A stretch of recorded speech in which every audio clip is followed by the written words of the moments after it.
تاسو سوچ کړئ چې دا مؤذن د چا د طرف نه اعلان کوي د الله د رضا دپاره دا مؤذن چې اذان شروع کی الله اکبر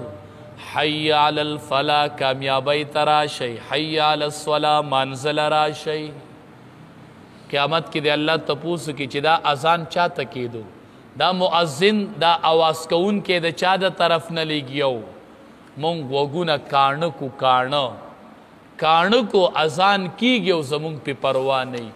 مونځ کې رانه ډېره سستی کیږي ډېره سستی رانه کیږي ډېره زیاته سستی زمونږ او ستاسو نه مانځه کې کیږي مانځه کې سستی مه کوئ چې اذان وشي نو مانځه طرف ته را روانېږئ غالبا زواجر د هغې کتاب نوم دی ذهن نه مې هغې کتاب نوم وځي ښه یو لوی امام پکې دا واقعه لیکلې ده ښه مسنده وایي یوه زنانه وفات شوله او چې رور خلق د دفن نه فارغ شو نو د رور نه د اشرفو یوه تیلی په قبر کې پاتې شوي وه هغه وی زما پیسې دي نو قبر یې وسپړدو هغې پیسو پسې وی چې قبر یې وسپړدو نو د اور لمبې وي وی چې کور ته راغې خپلې مور نه یې تپوس وکړو چې زما دې خور به څه داسې ناکاره عمل کو مور ورته وی چې ما ته یو عمل ظاهري معلوم و ښکاره چې په مانځه کې به یې ډېره سستي کوله بس دا ډېر ناکاره عمل دی نو رب العالمین راته زبیدې وی ما ته یې وی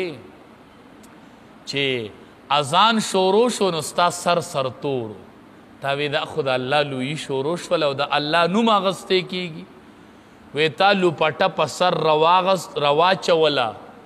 وی لا نوڼی لا نه خورم صبر وکړه اذان کېږي زما د الله نوم اغستی کېږي وی په سر دې لوپټه راواچوله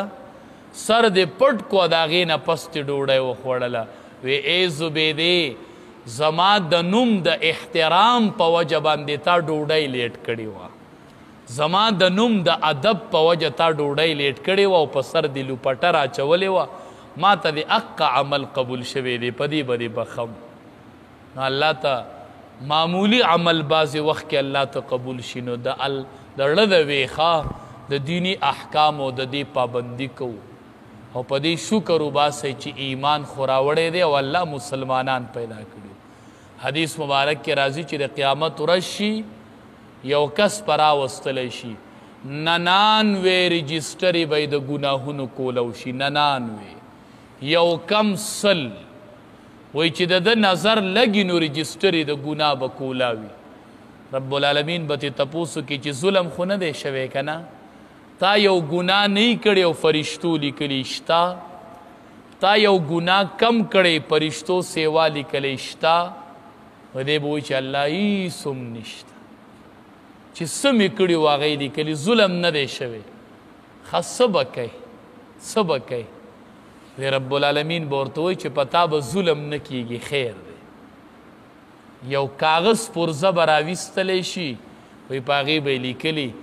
اشهد ان لا اله الا الله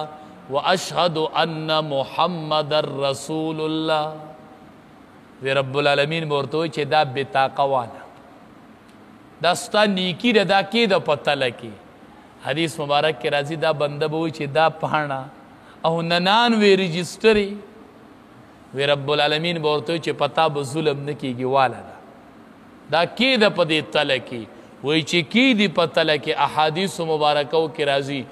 99 رجسټرې د ګناهونو نه به اوچتې شي او دقه یوه پرزه به پې درنه شي او الله به یې بیړۍ پار کي په ایمان شکر وباسئ او دا دعا غواړئ چې رضیت بالله ربا وبالاسلام دینا وبمحمد صلی الله علیه وسلم نبیا په دې رضی ما چې الله مې رب دی اسلام مې دین دی او محمد صلی الله علیه وسلم مې نبی دی په دې د الله شکر وباسو د الله شکر په دې باندې ادا کوو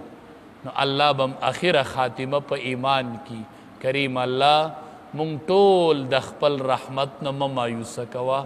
الله خپل رحمت زمونږ نصیب کا کریم الله دا باران هم ستا یو رحمت دی الله په مونږ د خیر او د رحمت باران وروا کریم الله مونږ ستا د هغې محبوب امتیان یو چې په منبر ولاړو